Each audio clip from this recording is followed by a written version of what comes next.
Welcome everyone to Gamer Meld. Today I've got some news on AMD's next-gen Ryzen release date, and Intel has yet another major vulnerability in their CPUs. But first, make sure to subscribe to the channel. We're at 82,000 subs, and when I get to 100,000, I'm going to be doing another giveaway, so hit that subscribe button, and if you want to receive notifications on the latest gaming news, make sure to click the bell icon. I know it's confusing. What's the point of subscriptions if you aren't notified? Ugh, I know. Okay. It's news time, and the first story was sent by you, the Meld Militia. I actually got the email yesterday, but I already had a ton of other news, so I figured it would be best to wait. And I'm glad I did, because I got a second email today. Both emails go back to a video I did a couple days ago where I went over listings of Ryzen's 3rd generation CPUs in a catalog from the Singaporean retailer Bisgram. Well, a couple viewers from the area actually got in touch with the company.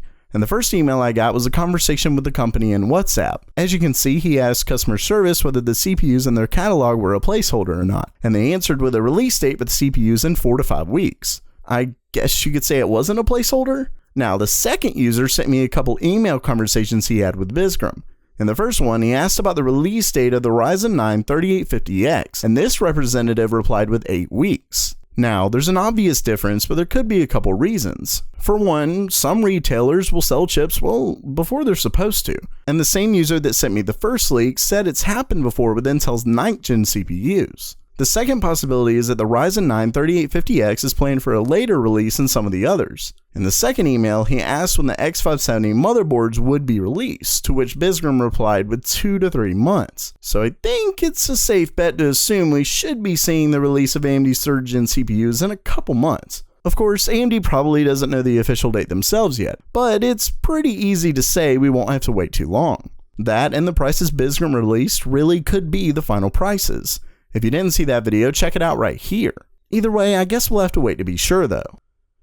Next up for today, the US Worcester Polytechnic Institute and University of Lübeck in Germany have discovered yet another pretty scary exploit. It's called Spoiler, and it seems to only affect Intel CPUs. Oh, and I was also made aware of this by the Meld Militia, so definitely make sure to keep sending any leaks, rumors, or news to tip@gamermeld.com. I seriously can't thank all of you enough. It's going to help the channel stay at the forefront of news. Okay, so this exploit was explained in a research paper, and it's similar to the Spectre vulnerability, but it's separate and not fixed by their most recent mitigations. And this one also goes all the way back to 1st generation Intel Core CPUs. It effectively uses the speculative loads and store forwarding that modern CPUs use to lower memory bottlenecks. Basically, critical information is leaked from a weakness in the address speculation that's only found in Intel's own implementation of the technology. The authors tried testing it with AMD and ARM CPUs and found that their implementations simply don't have the issue. Now, it does get really deep here, and I'll include a link to the paper in the description for those who are interested, but it basically allows certain attacks like running malicious JavaScript or rowhammer a different attack to be more potent. With that said, it requires there to be some kind of malware or similar access to the computer to exploit. Since this information is released, Intel has made a statement, but according to the researchers, there isn't a software mitigation that can completely solve the problem. Of course, stay tuned as more information is released. So while that does it for today, what did you think of the news? Excited for AMD's newest CPUs, or are you just concerned about this new exploit? Let me know down in the comments below. And like I said, please subscribe, it really helps me out. And as always, have a great day.